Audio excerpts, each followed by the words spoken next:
जिस भी चीज का जन्म होता है उसका अंत निश्चित है।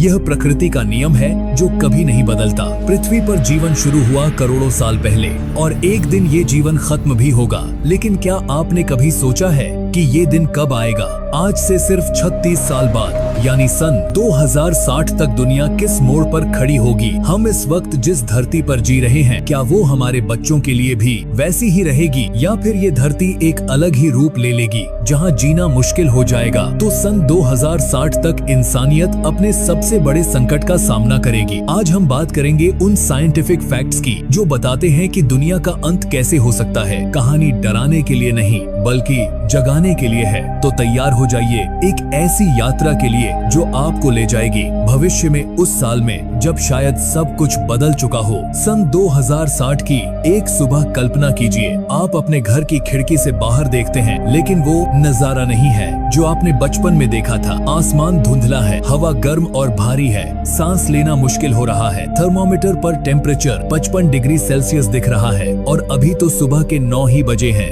ये कोई साइंस फिक्शन फिल्म नहीं है दोस्तों, ये वो भविष्य है जिसकी ओर हम तेजी से बढ़ रहे हैं। Inter governmental panel on climate change यानी IPCC ने अपनी लेटेस्ट रिपोर्ट्स में साफ चेतावनी दी है। अगर हम ग्रीन हाउस गैस एमिशंस को नहीं रोकते तो सन 2060 तक धरती का तापमान 3 से 4 डिग्री सेल्सियस तक बढ़ जाएगा। सुनने में यह छोटा लगता है लेकिन इसके नतीजे भयानक होंगे। पिछले 10,000 सालों में धरती का तापमान सिर्फ 1 डिग्री ही बदला था। आर्कटिक और एंटार्क्टिक की बर्फ की चादरें पिघल रही हैं। ग्रीनलैंड की आइस शीट हर साल 280 बिलियन टन बर्फ खो रही है। एंटार्क्टिका में भी यही हाल है। जब ये बर्फ समुद्र में मिलती है तो समुद्र का स्तर बढ़ता है। साइंटिस्ट्स का कहना है कि सन 2060 तक समुद्र का स्तर 1 से 2 मीटर तक बढ़ सकता है। सोचिए 1 से 2 मीटर का मतलब क्या है? मुंबई की मरीन ड्राइव जहां आज लाखों लोग शाम को घूमने जाते हैं वो पानी में डूब जाएगी। कोलकाता का बड़ा हिस्सा जलमग्न हो जाएगा। बांग्लादेश जैसे देश का अधिकतर भाग समुद्र में समा जाएगा। न्यूयॉर्क, लंदन, शंघाई, बैंकॉक और एम्स्टर्डम जैसे सभी शहर खतरे में होंगे। करीब 2 बिलियन लोग यानी दुनिया की 1/4 आबादी कोस्टल एरियाज में रहती है। जब समुद्र उनके घरों को निगल लेगा तो वो लोग कहां जाएंगे? ये दुनिया की सबसे बड़ी रेफ्यूजी क्राइसिस होगी।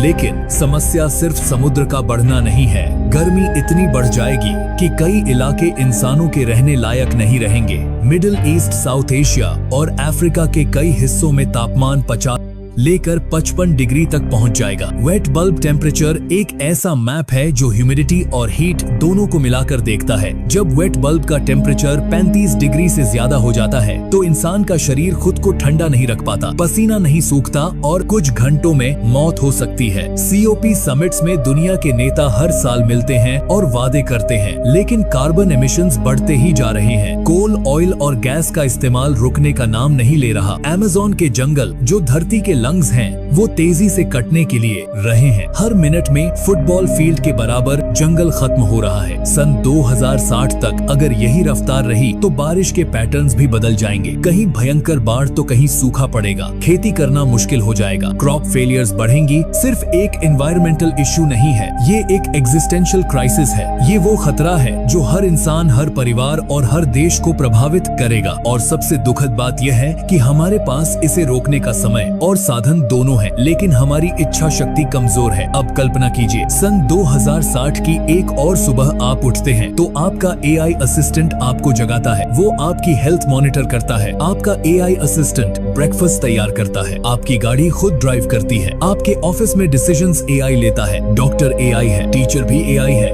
जज भी AI है। सुनने में यह सुविधाजनक लगता है लेकिन एक सवाल है, जब AI सब कुछ करने लगेगा तो इंसान क्या करेगा? और सबसे बड़ा सवाल यह है कि जब AI इंसानों से ज्यादा इंटेलिजेंट हो जाएगा तो वो हमारी बात क्यों मानेगा? इस धरती का एक नियम रहा है, जो ज्यादा ताकतवर होता है वो अपनों से छोटे जीवों पर राज करता आया है। कि दुनिया में एक कॉन्सेप्ट है जिसे आर्टिफिशियल जनरल इंटेलिजेंस यानी AGI कहते हैं। ये वो AI होगी जो हर काम में इंसानों से बेहतर होगी, सोचने, समझने, सीखने और डिसीजन लेने की ताकत रखता होगा। साइंटिस्ट्स का मानना है कि सन 2030 से 2050 के बीच AGI डेवलप हो सकती है और एक बार AGI आ गई तो वो खुद को और भी स्मार्ट बना लेगी। ये प्रोसेस इतना तेज होगा कि इंसान उसे समझ भी नहीं पाएंगे। इसे इलॉन मस्क ने कई बार चेतावनी दी है कि एआई हमारे लिए एग्जिस्टेंशियल थ्रेट बन सकता है। स्टीवन हॉकिंग ने कहा था कि एआई का विकास इंसानियत का अंत हो सकता है, लेकिन हम सुन नहीं रहे। हम एआई को हर जगह यूज कर रहे हैं। मिलिट्री में ऑटोनोमस वेपन्स बन रहे हैं, ऐसे हथियार जो खुद डिसाइड करते हैं कि किसे मारना है। अब जरा सोचिए, अगर ऐसा वेपन गलत हाथों में चला गया या फिर उसका सॉफ्टवेयर हैक हो गया तो क्या होगा? सन 2060 तक जॉब्स का हाल क्या होगा? आज जो काम इंसान करते हैं उनमें से 80% एआई कर लेगा, जैसे truck drivers, doctors, lawyers, engineers, teachers, सबकी जगह मशीन्स ले लेंगी। करोड़ों लोग बेरोजगार हो जाएंगे और जब लोगों के पास काम नहीं होगा तो समाज का स्ट्रक्चर टूट जाएगा, क्राइम बढ़ेगा, मेंटल हेल्थ इश्यूज बढ़ेंगे, लोग फील करेंगे कि उनका कोई पर्पस नहीं है। और सबसे खतरनाक बात यह है कि हम एआई पर इतना डिपेंडेंट हो जाएंगे कि उसके बिना जी नहीं पाएंगे। अगर किसी कारण से एआई सिस्टम्स फेल हो गए या फिर वो हमारे अगेंस्ट काम करने लगे तो हम बिल्कुल हेल्पलेस होंगे। हमारी power grids, water supply, food distribution सब एआई कंट्रोल्ड होंगे। एक साइबर अटैक या एक टेक्निकल ग्लिच और पूरा सिस्टम कोलैप्स हो सकता है। यह साइंस फिक्शन नहीं है दोस्तों, यह वो रियलिटी है जिसकी ओर हम बढ़ रहे हैं। हमें एआई के साथ सावधानी से चलना होगा। हमें ऐसे लॉज और रेगुलेशंस बनाने होंगे जो इंश्योर करें कि एआई हमेशा इंसानों के कंट्रोल में रहे। लेकिन क्या हम यह कर पाएंगे? क्या हम अपनी ग्रीड और कन्वीनियंस को छोड़कर सोच पाएंगे? सन 2060 तक इसका जवाब मिल जाएगा। तीसरी पॉसिबिलिटी और भी भयानक है। सन 2060 तक अगर कोई न्यूक्लियर वॉर हुआ तो आज दुनिया में 9 देशों के पास न्यूक्लियर वेपन्स हैं। America, Russia, China, France, UK, India, Pakistan, Israel और नॉर्थ कोरिया। इन देशों के पास कुल मिलाकर 13,000 से ज्यादा न्यूक्लियर वॉरहेड्स हैं। एक न्यूक्लियर बॉम्ब की पावर का अंदाजा लगाना मुश्किल है। हिरोशिमा पर जो बॉम्ब गिरा था उसने पूरे शहर को तबाह कर दिया था।